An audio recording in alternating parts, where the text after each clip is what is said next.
My name is Lillian, and at 34 years old, I never imagined that a piece of paper would destroy everything I thought I knew about my family. That Tuesday morning, as I sat at my kitchen table with my coffee staring at an invoice for $42,000, my hands wouldn't stop shaking.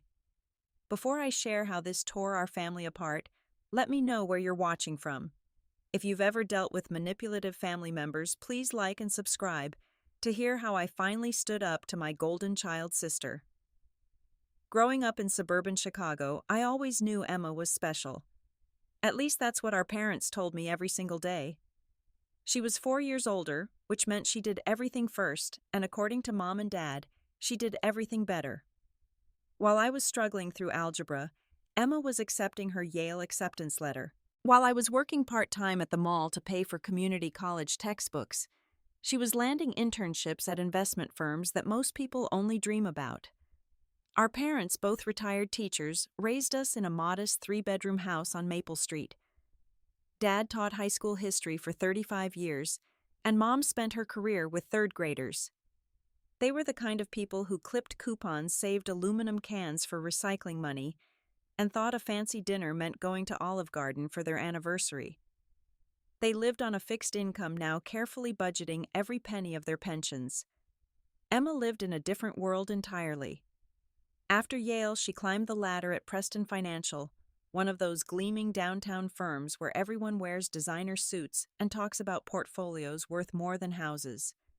By 38, she had the corner office, the penthouse apartment overlooking Lake Michigan, and a walk-in closet that was bigger than my entire bedroom. She drove a BMW that cost more than I made in 2 years as a social worker. But here's the thing about Emma that most people didn't see. Every grand gesture came with strings attached, invisible at first, but strong enough to strangle you when she pulled them tight.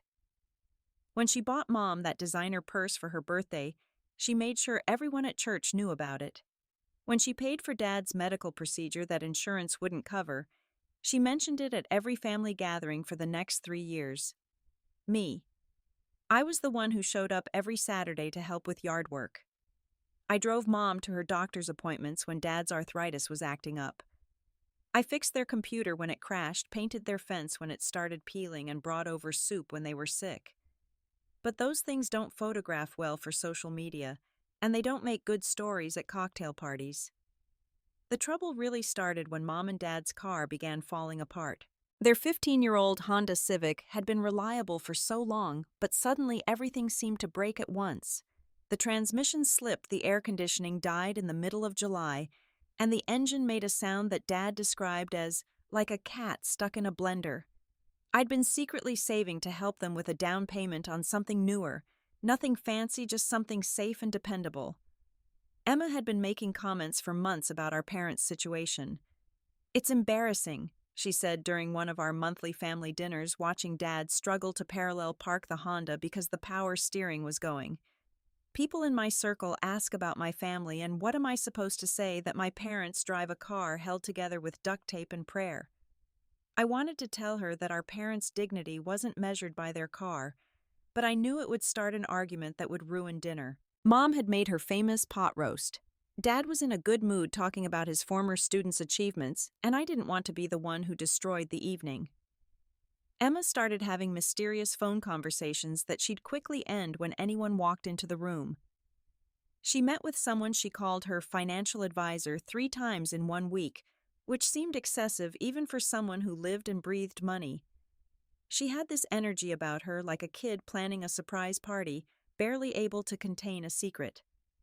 2 weeks before our parents' 40th wedding anniversary, Emma called me with unusual enthusiasm in her voice. "Clear your calendar for Saturday the 23rd, she commanded, not asked. "I've planned something special for Mom and Dad's anniversary. Wear something nice, not one of your social worker cardigans." I bit my tongue at the insult.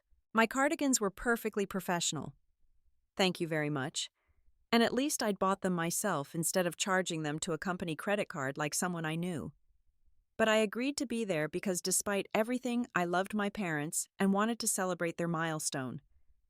The restaurant Emma chose was the kind of place where they don't put prices on the menu, and the waiter explains each dish like it's a piece of art. I felt uncomfortable the moment we walked in, and I could see Dad tugging at his collar, clearly feeling the same way. But Mom's eyes were shining with excitement, and she kept squeezing Dad's hand and whispering, 40 years, can you believe it? Emma had invited everyone, aunts, uncles, cousins, their church friends, Dad's former colleagues, Mom's book club. She'd hired a photographer who moved through the crowd capturing what she called candid moments, but were clearly staged. Emma herself was dressed in a crimson dress that probably cost more than most people's mortgage payments. Her hair professionally, styled her makeup flawless. The dinner was elaborate 5 courses that kept coming like waves. Emma stood up between the third and fourth course, tapping her champagne glass with a silver spoon. The room fell silent, and I saw her take a deep breath, savoring the moment before her grand performance. Mom, Dad, she began, her voice carrying perfectly through the private dining room. 40 years of marriage is an incredible achievement. You've shown us what love, dedication, and sacrifice really mean. She paused, and I noticed she had actual tears in her eyes. Emma was always good at crying on cue. You've given us everything, she continued, and asked for nothing in return. You drove that old Honda to every one of my Yale events, every award ceremony, every graduation. You never complained when it broke down on the highway, when the heat didn't work in winter, when the ceiling fabric started falling on your heads. People chuckled, but I saw Mom's smile tighten just a little. Well, those days are over. Emma reached into her designer clutch and pulled out a small silver box. This is just a symbol of the real gift which is waiting outside. Dad's hands trembled as he opened the box. Inside was a Mercedes key fob, the 3-pointed star logo gleaming under the restaurant's soft lighting.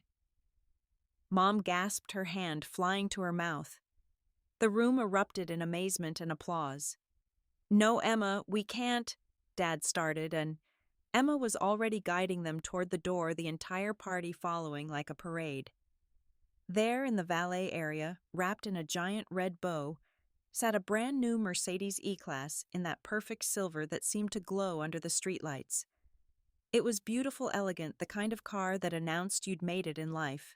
Mom started crying, real tears, not the kind Emma produced for effect. Dad stood frozen, staring at the car like it might disappear if he blinked. The photographer was capturing every moment, every angle, every emotional reaction. Emma stood between our parents, her arms around them, the picture of a devoted daughter. This is too much, Mom kept saying, but Emma waved her off. Nothing is too much for the people who gave me everything, she announced loud enough for everyone to hear. Family takes care of family. That's what you taught us, and that's what we're doing now. Right, Lillian? Everyone turned to look at me, and I felt my stomach drop. There was something in Emma's tone, something in the way she emphasized, but with everyone watching, all I could do was smile and nod. The crowd assumed I was in on this gift, and the approving looks from relatives who usually ignored me felt strange and uncomfortable. As people took turns sitting in the car admiring the leather interior, the advanced dashboard, the heated seats, Emma appeared at my elbow. She leaned in close, her breath warm against my ear, her voice completely different from the loving daughter performance she'd just given. We need to discuss the details later, she whispered. Check your email on Monday.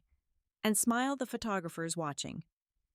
Before I could respond, she was gone, back to playing hostess, accepting compliments and praise from everyone about her generosity. Uncle Richard, who'd always compared us when we were kids, made sure to tell me, your sister really knows how to take care of your parents. That's what success looks like. Dad was still in shock, running his weathered hands over the steering wheel, like he was afraid it would burn him. I've never even sat in a Mercedes before, he admitted to me quietly. The insurance alone must cost a fortune. Don't worry about that, Emma called out, somehow hearing him from 10 feet away. Everything's taken care of. Insurance, maintenance, all of it. You just enjoy the car. Mom pulled me aside. Later, her eyes still red from crying. Did you know about this? She asked. Did you help Emma plan this? I wanted to tell her the truth, that I had no idea that something felt wrong about all of this, but I saw the joy in her eyes and couldn't bear to dim it. Emma handled everything. I said, which wasn't a lie, but wasn't the whole truth either. The rest of the evening was a blur of congratulations photos and Emma basking in the spotlight. She gave a toast about family values, about children returning the investment their parents made in them, about how success meant nothing if you couldn't share it with the people who matter most. Everyone applauded. The photographer captured it all.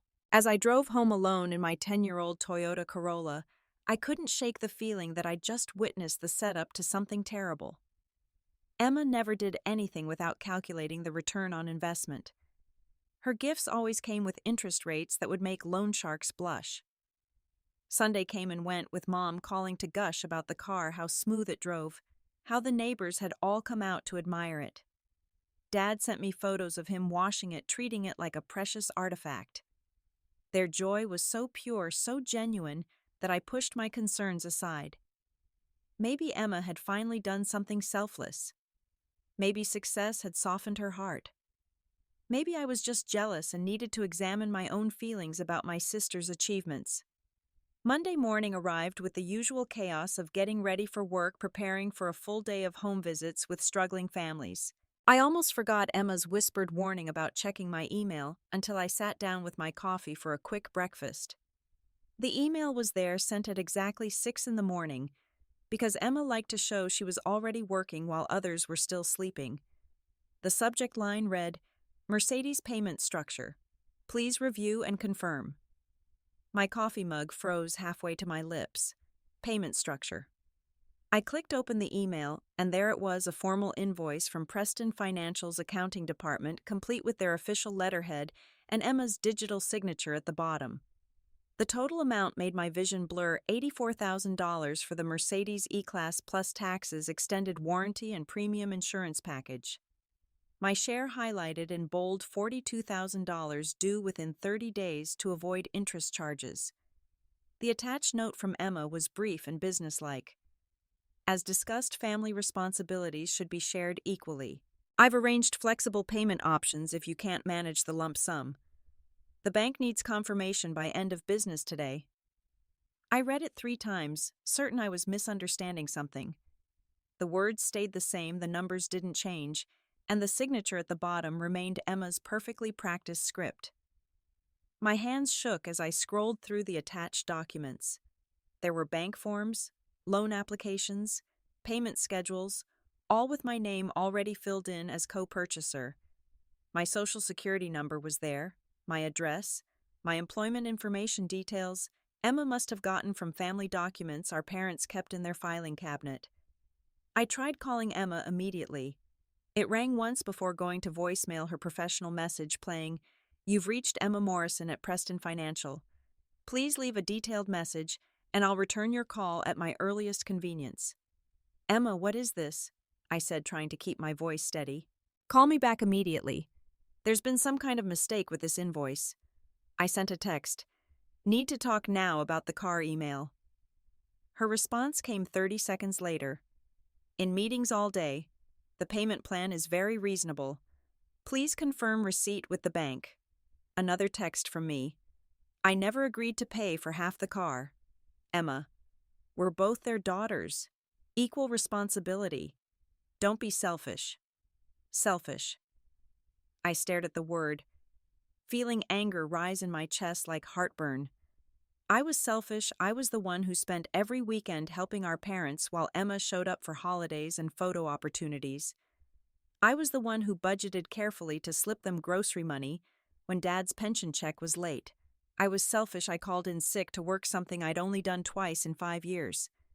My supervisor, hearing the stress in my voice, told me to take whatever time I needed.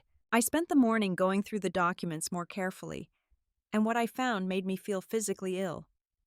Emma hadn't just listed me as co-purchaser. She'd used my information to apply for financing through multiple banks, shopping for the best rate. The final loan was with Commonwealth Credit Union, and somehow my signature was on documents I'd never seen. It was close to mine, but the L in Lillian was too looped the way Emma used to forge Mom's signature on permission slips in high school. The payment schedule was aggressive: $1,400 a month for 36 months, with a balloon payment at the end. That was more than my rent. That was more than I spent on everything except rent. I did quick math on my phone calculator, confirming what I already knew. This would destroy me financially. I tried calling Emma again. Straight to voicemail. I sent another text. This is fraud. You forged my signature. Her response was longer this time. Drama doesn't suit you, Lillian. We discussed this months ago. You agreed that we should both contribute to Mom and Dad's anniversary gift. I have the texts to prove it. I scrolled back through our text history frantically. There it was, 3 months ago, Emma. We should do something special for Mom and Dad's 40th. Me. Definitely. I'm happy to help. Emma. Good. I'll handle the details. Me. Sounds good. Let me know what you need. That was it. That was her proof that I'd agreed to buy half of a luxury car I couldn't afford. She'd planned this for months, laid the groundwork carefully, created a paper trail that would look legitimate to anyone who didn't know her manipulation tactics. I drove to Emma's office building, a gleaming tower in the financial district. The security guard knew me from previous visits and waved me through. I took the elevator to the 32nd floor, my anger building with each ascending number. Her assistant, a young man named Bradley, who always looked terrified, tried to stop me. Ms. Morrison is in a very important meeting, he squeaked. I don't care if she's meeting with God himself, I said, pushing past him to Emma's corner office. She was alone, of course, sitting at her massive desk reviewing documents, not in any meeting at all. She looked up when I entered, her expression one of mild annoyance, like I was a fly interrupting her lunch. Lillian, I really am busy, she said, not even looking up from her papers. You committed fraud, I said, slamming the invoice on her desk. You forged my signature, used my social security number without permission, and took out a loan in my name. Emma leaned back in her ergonomic chair, finally giving me her full attention. You're being dramatic. It's a gift for our parents. I thought you'd be grateful I handled all the paperwork. Grateful you want me to be grateful for $42,000 of debt I didn't agree to. You did agree. We discussed it. Saying I'd help with an anniversary gift is not agreeing to buy half a Mercedes. Emma stood up, smoothing her skirt, and walked to her floor-to-ceiling windows overlooking the city. Do you know what people in my circle think when they hear about our family? She asked, her voice taking on that condescending tone I'd heard my whole life. They assume I come from money. When they find out my parents are retired teachers driving a beat-up Honda, do you know what that does to my credibility? Your credibility. I couldn't believe what I was hearing. This is about your image. This is about taking care of our parents, she snapped, turning to face me. Something you claim to do but never actually accomplish. Bringing them groceries isn't taking care of them. Fixing their computer isn't taking care of them. Giving them a reliable, safe, dignified vehicle is taking care of them. Then why didn't you buy it yourself? Why drag me into this? Because, she said slowly, like explaining something to a child, we're both their daughters. We both have the same obligation. Just because you chose a career that pays nothing doesn't absolve you of your responsibilities. I'm a social worker, not unemployed, and I already help them constantly. Your little gestures don't count. This counts. This is what successful families do. I felt tears of rage building behind my eyes, but I refused to cry in front of her. I'm not paying a cent toward that car. You bought it, you pay for it. Emma's face changed, then the mask of controlled professionalism slipping for just a moment. The loan is in both our names. If you don't pay, it affects your credit too. Then I'll tell Mom and Dad the truth, that their generous daughter is forcing me to pay for a gift I didn't give. Go ahead, Emma said, returning to her desk. Tell them their anniversary gift is actually a burden. Tell them you want to return the car they love. Make their special moment about your financial problems. I'm sure that'll go over well. She was right, and she knew it. Our parents were so happy, so proud of that car. How could I be the one to destroy that? But how could I afford payments that would leave me unable to eat? I need time to think, I said, heading for the door. The bank needs confirmation by 5 today, Emma called after me. Or they'll start calling Mom and Dad about the payment arrangement. I sat in my car in the parking garage for an hour trying to figure out what to do. Every option seemed impossible. If I refused to pay, the bank would call my parents, and they'd learn their gift came with strings attached. If I agreed to pay, I'd have to take a second job, maybe a third, give up my apartment, move back home at 34 years old. I called my friend Marcus, who worked as a paralegal at a small firm. He listened to the whole story, occasionally making sounds of disbelief. "This is identity theft," he said when I finished. "She used your personal information without authorization to obtain credit. That's a federal crime." "But she's my sister. I can't have her arrested." "Then you need to at least protect yourself. Document everything. Save all the emails, texts, record any phone conversations if she ever actually answers. And don't sign anything no matter what she threatens." That afternoon, instead of confirming with the bank, I went to my parents' house. The Mercedes sat in the driveway like a silver monument to Emma's manipulation. Dad was in the garage organizing his tools for the 5th time that week, something he did when he was happy and wanted to be productive. "Lillian," he called out, beaming, "come see how I reorganized everything. Now I have room for the Mercedes care kit Emma bought me." He showed me the special soap, the microfiber cloths, the tire gauge specifically calibrated for Mercedes specifications. He was like a kid with a new toy, except this toy came with a price tag that would ruin my life. Mom was in the kitchen making dinner and humming to herself. "Your sister called," she said. "She wanted to make sure you're coming to dinner on Sunday. She has something important to discuss about the car insurance." Of course she did. Emma always chose public settings for her manipulations, knowing I wouldn't make a scene in front of our parents. "Mom," I started carefully, "about the car." "Isn't it wonderful?" she interrupted, her face glowing. "I never imagined owning something so beautiful. Mrs. Patterson from church was so impressed when I drove it to book club. She said we raised our daughters right if they could afford such generosity." The word afford made me wince, but I pressed on. "Did Emma mention anything about the payment arrangement?" Mom looked confused. "Payment, no. She said it was all taken care of." "Why?" My phone buzzed. "Emma. Bank called. You have 1 hour to confirm or they contact the co-signers. Mom and Dad are listed as recipients. Your choice." She'd trapped me perfectly. If the bank contacted my parents, they'd be humiliated to learn their daughters hadn't actually bought them anything, just signed them up for debt. At their age, with their fixed income, the stress could affect their health. I excused myself and called the bank from my childhood bedroom, surrounded by participation trophies and honor roll certificates, reminders of how hard I'd always tried to be good enough. The representative was professional but insistent. The loan had been approved, the down payment processed, but they needed verbal confirmation from both parties. "I need more time to review the documents," I said. "I'm sorry, but Ms. Morrison indicated this was urgent. The seller is waiting for final confirmation. If we don't hear from you by 5, we'll need to contact the other parties involved to resolve the situation." It was 4:30. I had 30 minutes to decide whether to save my parents' dignity or save myself from financial ruin. I thought about all the times Emma had done this, just on a smaller scale. The family vacation she planned, and then sent me a bill for my share. The Mother's Day gift she bought, and then asked me to reimburse half. The dad's surgery copay she covered, and then calculated my portion down to the cent. But this was beyond anything she'd done before. At 4:55, I made my decision. I did not authorize this loan, I told the bank representative.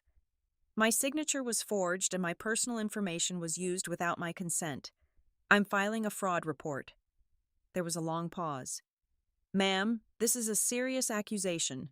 We'll need to freeze the loan immediately and begin an investigation. The vehicle will need to be returned." "I understand." "And all parties will be notified of the situation, including the loan originator and the gift recipients." My stomach dropped, but I held firm. "I understand."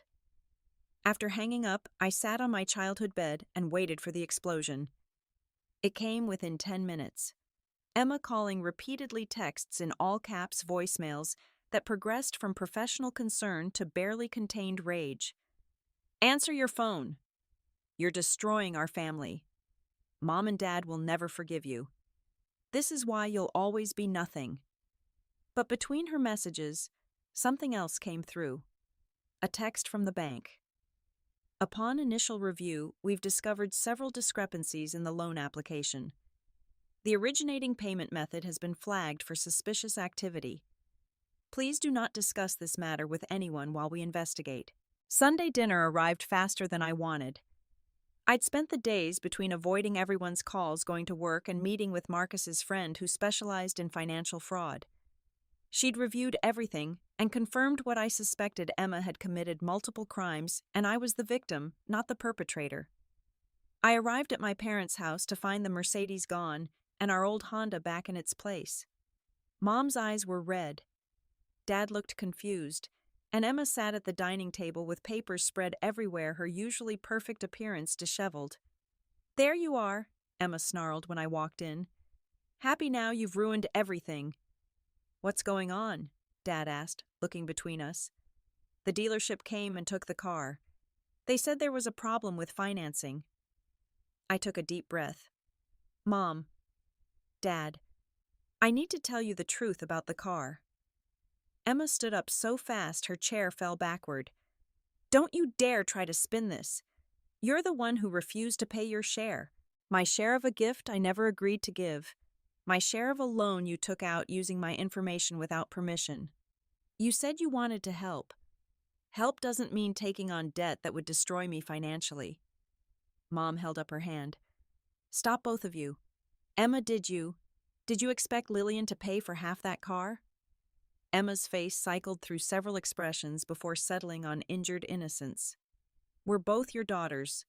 We should both contribute equally to taking care of you." "But Emma," Dad said slowly, "you make 6 times what Lillian makes. How could she afford half of a luxury car?"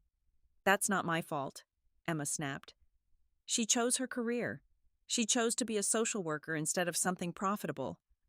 Why should I always have to pay more because of her poor life choices?" The room went silent. Even Emma seemed to realize she'd gone too far. Mom stood up, and I saw something in her face I'd never seen before: disappointment directed at Emma. "Poor life choices. Your sister helps families in crisis. She saves children from abuse. She reunites homeless veterans with services. How dare you call that a poor life choice?" "I didn't mean," Emma started. "Yes, you did," Dad interrupted. "You've always thought you were better because you made more money. But do you know who was here when I had my heart scare last year, Lillian? Who drives your mother to every doctor's appointment, Lillian? Who fixes everything in this house without being asked, Lillian?" Emma's perfectly composed face began to crack. "I bought you a car, a beautiful, safe, reliable car, and this is the thanks I get." "No," Mom said quietly. "You bought yourself an image. You wanted to look like the successful daughter who could afford to give expensive gifts, but you wanted Lillian to pay for your performance." "That's not—" "I was trying to help by forging my signature," I said, pulling out the documents I'd brought. "By using my social security number to apply for loans, by threatening to let the bank call Mom and Dad if I didn't comply." I spread the papers on the table, highlighting the forged signatures, the unauthorized credit checks, the loan applications I'd never seen. Emma's face went from red to white as our parents examined the evidence. "Emma," Dad's voice was barely a whisper, "is this true? Did you forge your sister's signature?" Emma's mouth opened and closed like a fish out of water. Finally, she grabbed her phone. "I need to make a call," she muttered, stepping onto the back porch. We could hear her through the window, voice rising as she talked to someone, probably her lawyer. Words like investigation and frozen assets drifted through.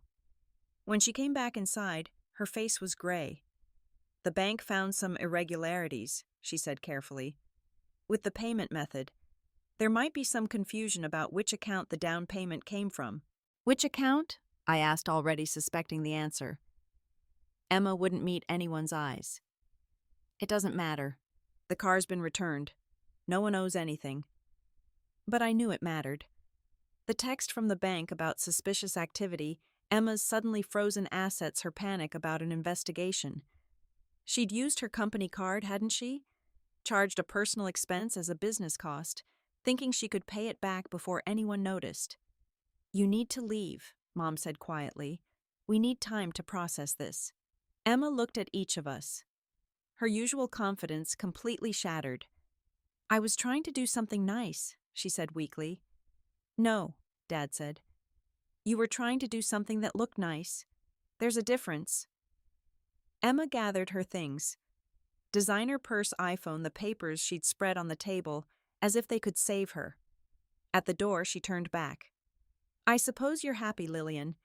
You've finally proven I'm not perfect." "I never wanted to prove anything," I said honestly. "I just wanted to be treated like a person, not a bank account." After she left, we sat in silence for a while. Mom made tea. Dad stared at his hands, and I wondered if I'd destroyed my family to save myself. "I'm sorry about the car," I finally said. Dad looked up, and to my surprise, he was almost smiling. "You know what I'm not. That car made me nervous.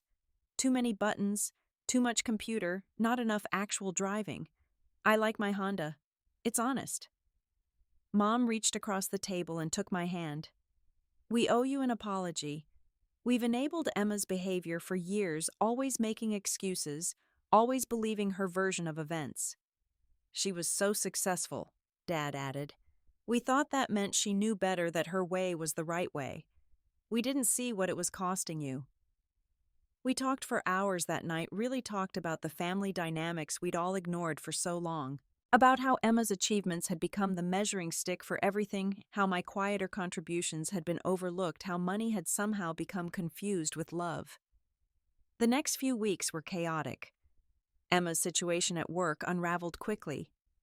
The unauthorized use of the company credit card for the down payment was just the tip of the iceberg.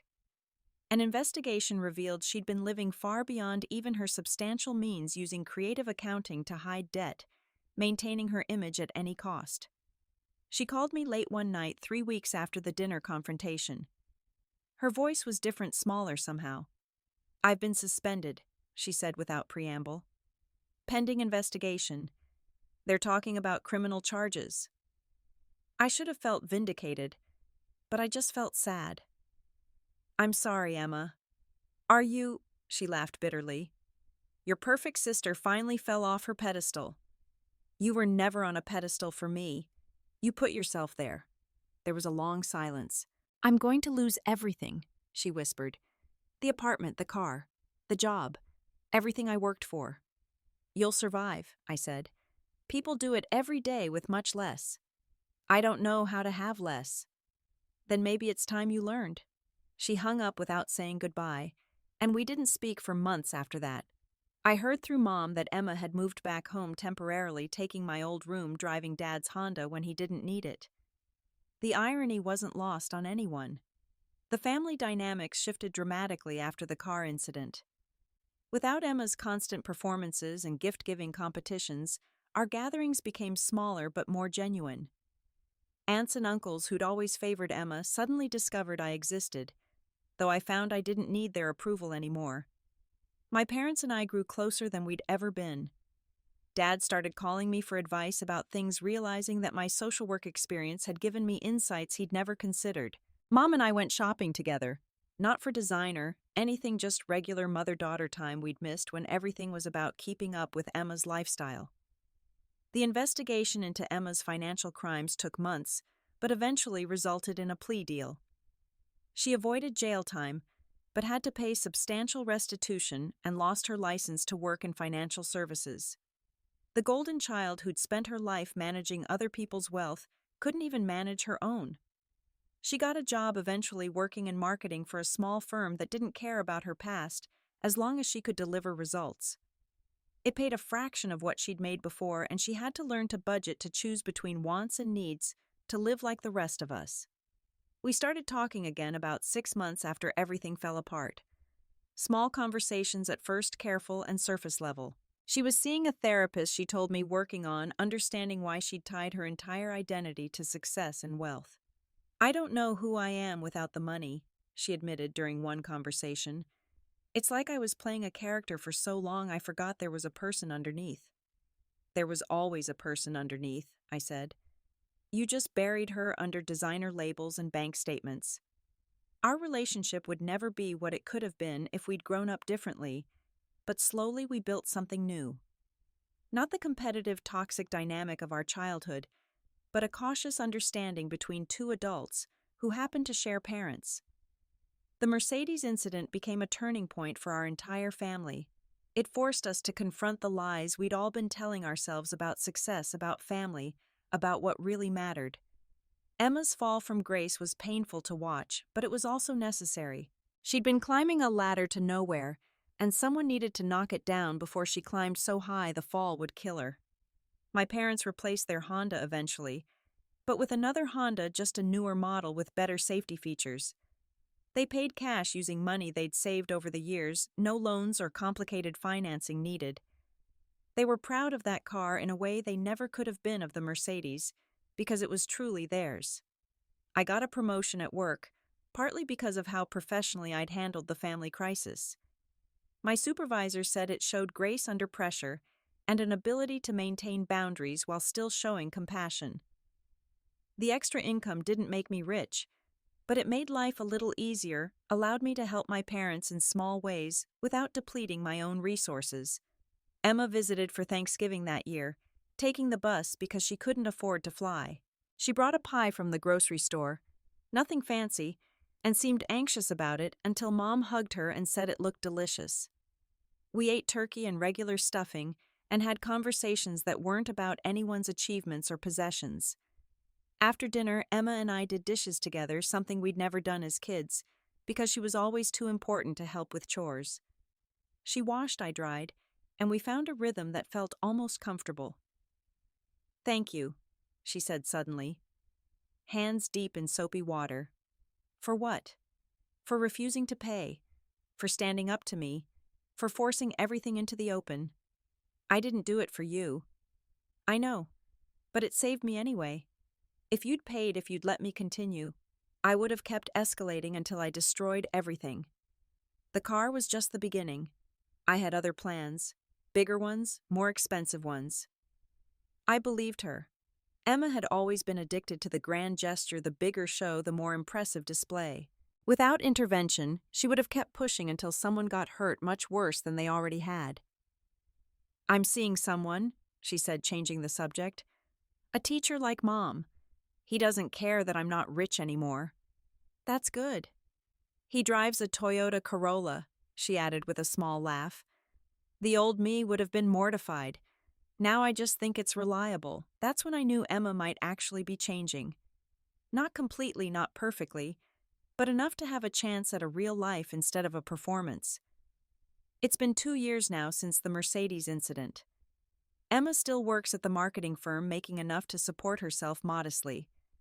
She lives in a one-bedroom apartment in a regular neighborhood, shops at regular stores, and seems almost relieved to not be maintaining her previous lifestyle. My parents have fully adjusted to seeing Emma as a human being rather than a success story. They love her, but they no longer enable her, and the boundaries have made everyone healthier. Their relationship with me has deepened into something I always wanted but never thought I'd have genuine appreciation for who I am, not what I achieve. I still work as a social worker, still drive my Toyota, still live simply but contentedly. The difference is that now I don't feel less than because of it. Emma's fall taught us all that the height of your success is less important than the stability of your foundation. She'd built her life on image and debt, and it had collapsed at the first serious challenge. I'd built mine on steady work and honest relationships, and it held firm even when family drama tried to shake it. We have family dinners once a month now, rotating between houses. Emma brings simple dishes she's learned to cook, I bring dessert, and our parents just bring themselves. We talk about real things. Dad's retirement hobbies, Mom's book club, debates my challenging cases at work, Emma's journey in therapy.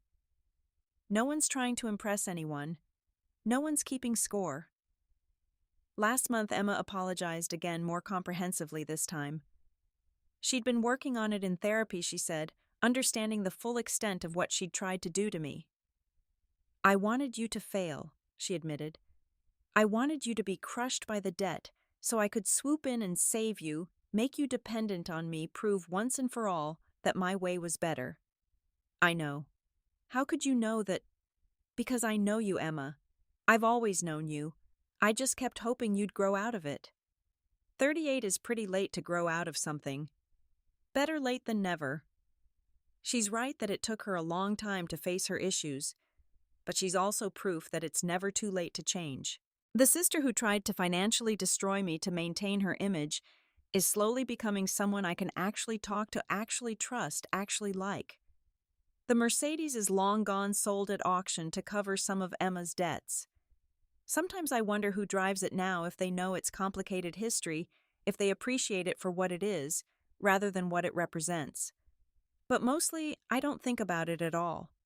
It was just a car despite everything Emma tried to make it mean. What remains is the lesson it taught us all, that real gifts don't come with invoices, that true generosity doesn't demand equal payment, and that family isn't about maintaining appearances, but about showing up day after day with whatever you have to offer, even if it's just yourself. Sometimes the most expensive gifts cost more than money. They cost truth, trust, and family bonds. But when the invoice comes due, you have to decide, will you pay the price of keeping peace? Or will you refuse to play the game? I chose my integrity over their illusion, and that's a payment I'll never regret making. I think about all the families I work with in my job, the ones struggling with similar dynamics where success in one family member becomes a weapon against the others. I share our story when appropriate, the cautionary tale of the Mercedes that nearly tore a family apart, and the importance of standing firm in your truth even when everyone wants you to pay for their lie. Emma and I will never be best friends. There's too much history, too much damage, too many years of competition and manipulation. But we're finding our way to being sisters, real sisters, not the performed version we acted out for so long. She sends me funny memes now, not expensive gifts with hidden costs. I call her when I have a bad day, not because she can fix it with money, but because she understands what it's like to fall apart and rebuild. Our parents are doing well, enjoying their retirement without the burden of trying to keep up with anyone's expectations. They still drive their Honda, still live in their modest house, still clip coupons and save aluminum cans. But now they do it with pride. Not apology, knowing that their worth isn't measured by their possessions, but by the family they raised, flawed as we are. If you're watching this and recognizing your own family in our story, if you're the Lillian being asked to pay for someone else's performance, or if you're the Emma trying to buy love with money you don't have, know that it doesn't have to continue. You can refuse to play the game. You can stop the cycle. You can choose authenticity over appearance, even if it means everything falls apart before it gets better. The invoice for the Mercedes was $42,000, but the real cost would have been so much more. My financial stability, my self-respect, my relationship with my parents, and any chance of a genuine connection with my sister. By refusing to pay, I saved more than money. I saved our family from continuing down a path that would have destroyed us all. That Tuesday morning when I opened that invoice seems like a lifetime ago now. My hands don't shake anymore when I think about it. Instead, I feel grateful for the strength to say no, for the courage to expose the truth, and for the family that emerged from the wreckage, smaller but stronger, poorer but richer in ways that actually matter. What would you have done if your sibling sent you an invoice for a gift you didn't agree to give? Would you have paid to keep the peace? Or would you have refused to play the game? Let me know in the comments below. If this story resonated with you, if you've dealt with similar family dynamics around money and image, please share your experience. Hit the like button if you believe that true family support doesn't come with hidden costs, and subscribe for more stories about standing up for yourself even when it means standing alone. Share this with someone who needs to hear that it's okay to refuse to pay for someone else's performance. Thank you for listening to my story, and remember, the most valuable things in life, including family, should never come with an invoice attached.